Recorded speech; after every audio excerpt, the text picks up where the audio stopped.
দাদা একটা খুশির খবর আছে। কি খুশির খবর? টাকা লাগবে?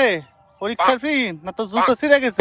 আরে দাদা না, তাহলে কি খুশির খবর হলো যে তোর আর আমার স্কুলের পিছনে টাকা খরচ করা লাগবে না। তার মানে কি সরকার কি সব ফ্রি করে দিছে না?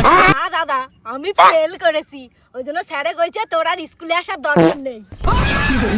রে ভাই কি শুনলাম? হ্যাঁ কি শুনেছিস? তোর বোনে তো রেকর্ড করিছে রে, পুরো গ্রামে একাই 00 পাইছে। তুই আবার আইছিস কি কাটা গায়ে নুনের ছিটে দিতে? ওরে আমি আজকে ফুচকা আলা মন্টুর সাথে বিয়ে দিয়ে দেবো। এ দা, তুই জিরো পাওয়া মানে কি বুঝিস? না তুমি আমারে বুঝাও।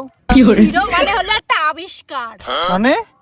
আর জোয়ারটা জিরো আবিষ্কার করে বিখ্যাত হয়েছে না, আমি সেটা ধরে রাখার চেষ্টা করলাম। আর দাদা তুইও এসব বুঝবি না, দাদার বন্ধু তুইও এসব বুঝবি না। সমস্যা নাই, তোর বোন তোর মতোই হইছে। মানে মানে তোর ক্লাস 5 এর কথা মনে নাই? তুই ফেল করে তো পলাইলি, তোর বাপ তোরে গোয়ালে বাঁধে তুইলো। তুই পুরনো কথা কি করতে টানতেছিস?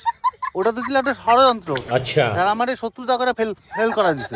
এ দাস সিক্রেট তো ফাঁস হয়ে গেল। দেখেছিস দা, এরাই কয় রক্তের টান, দাদাও ফেল করলো তাই আমিও ফেল করি। হ্যাঁ তাই তো দেখতেছি, তোরা দুটেই বলো। আমি বলব না, দাদা বলদ। এ দা, আমার একটা টাচ ফোন কিনে দিতে কর। টাচ ফোন কি করবি তুই? আর টাচ ফোনে আমি দেখবো না পড়ে কিরম পাস করতে হয়। ফেল করেছিস ভালো কথা, তা মোট গ্রামের মানুষ জানলো কেন? আরে ভাই জানিস স্যার ভালো হইছে, এই কিরম ভালো হয়েছে রে? তুইও ফেল করতি, তোর বোনেও ফেল করছে, তার মানে গোটা গ্রামের মানুষ বুঝে গেছে এটা তোরই মায়ের পেটের বোন। মানে মানে এতদিন তো সবাই শিওর ছিল না যেটা তোর বোন।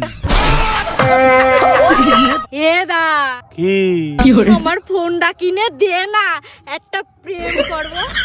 গেলি হান। এই তুই না